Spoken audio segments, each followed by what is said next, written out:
बिस्मिल्लाहिर्रहमानिर्रहीम। अस्सलाम वालेकुम। मैं हूं आपका मेज़बान तवक्कुल हुसैन। अदम इत्मीद के हवाले से आज तक की जो पेश रफ्त है उससे मुतल्लिक मैं आपको आगाह करता चलूँ।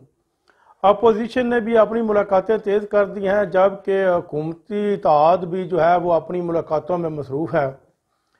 जो हुकूमत के इत्तेहादी हैं, अपोजिशन का सबसे ज़्यादा फोकस जो है वो उनके ऊपर है कि किसी न किसी तरह जो है वो हुकूमत के इत्तेहादी हमारे साथ मिल जाएं, तो फिर हम एक 172 यानी कि 172 अरकान कौमी असम्बली पूरे कर सकते हैं। लेकिन ये ताहाल अब तक ये नामुमकिन नज़र आ रहा है। MQM जो पाकिस्तान तहरीक साहब की सबसे बड़ी इत्तेहादी जमात है और इसके अलावा काफ लीग, वो स्टिल अभी तक हुकूमत के साथ खड़े हैं। उनका किसी किस्म का कोई इरादा नहीं है कहीं और जाने का। और जो पंजाब की सूरत हाल है वज़ीर आला पंजाब को तब्दील करने की, उसमें तो वो पाकिस्तान तहरीक इंसाफ के भी बेशुमार लोग जो ऐसे हैं वो चाहते हैं कि वज़ीर आला उस्मान बुज़दार को तब्दील किया जाए, कि इससे इसके वो रिज़ल्ट नहीं दे सका जो इसको देना चाहिए था। पंजाब पाकिस्तान का सबसे बड़ी आबादी वाला सूबा है और लॉ एंड ऑर्डर की सिचुएशन जहाँ पर ख़राब है। वैसे तो तरक्याती काम उसने बहुत ज़्यादा अच्छे किए हैं, लेकिन उस लेवल से लॉ एंड ऑर्डर की सिचुएशन को वो नहीं कंट्रोल कर सका जिस तरह से उसको करना चाहिए था। पाकिस्तान में असल में सियासत जो है वो पाकिस्तान में एक बहुत बड़ा कारोबार है।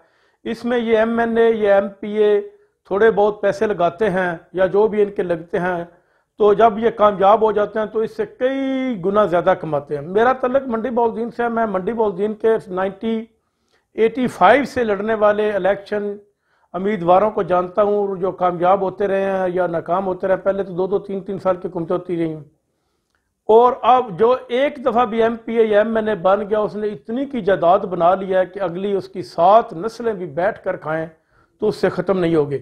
इवन क्या अब जो नया ट्रेंड शुरू हुआ है 2002 के बाद, अब तो ये MPA MNA जो है पार्लियामेंटेरियन जो है ये जायदादें गैर मुल्कों में बनाते हैं। कोई स्पेन बना रहा है, कोई कनाडा बना रहा है, कोई फ्रांस बना रहा है, कोई बेल्जियम बना रहा है। वहाँ पर इन्होंने कारोबार अपने खोले हुए हैं। अरबों के हिसाब से इनके कारोबार, लाखों डॉलर ये पाकिस्तान से लेकर आते हैं। इससे बड़ा आपको क्या सबूत मिल सकता है कि बेनज़ीर भुट्टो के 2 बच्चे सियासत में मुलवस हैं। बिलावल भुट्टो, आसफा, फरियाल तालपुर, आसफ जरदारी, इनके पूरे ही ख़ानदान। आप नवाज शरीफ को ले, नवाज शरीफ, शहबाज शरीफ, उसके अलावा हमजा शरीफ, उसके अलावा मरियम बीबी, यानी कि ये भी पूरे ही ख़ानदान, और जो सफदर अवान, और अब जुनैद सफदर को भी लॉन्च किया जा रहा है, और चौधरी बरादरान को ले लें। यानी कि जो भी है वो अपने पूरे ख़ानदान समेत, क्योंकि इन्होंने इसको इतना ईजी कारोबार बना लिया है कि ये इतना कि ईजी कारोबार बन चुका है कि इसमें थोड़े से पैसों से आदमी अरबपति हो जाता है सॉरी, आदमी अरबपति हो जाता है। थोड़े से पैसे सिर्फ आदमी को लगाने पड़ते हैं। और इस तरह जब तक ये निज़ाम नहीं बदलेगा, चेहरे बदलने से पाकिस्तान कभी भी तरक्की नहीं करेगा। और चेहरे बदलने से पाकिस्तान में किसी सूरत भी ये लॉ एंड ऑर्डर की सिचुएशन, इमरान खान अकेला क्या कर सकता है? वो तो लड़ रहा है। इमरान खान के बयान के मुताबिक जो उन्होंने लोअर दीर में दिया, वो कहता है कि मैं तो दुआ कर रहा था कि ये मेरे खिलाफ अदम एतमाद की तारीख लेकर आएँ।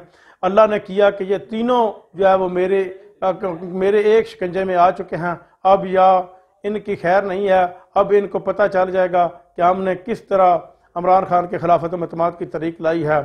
अपना ख्याल रखिएगा। अल्लाह हाफ़िज़। अब तक इजाज़त चाहता हूँ।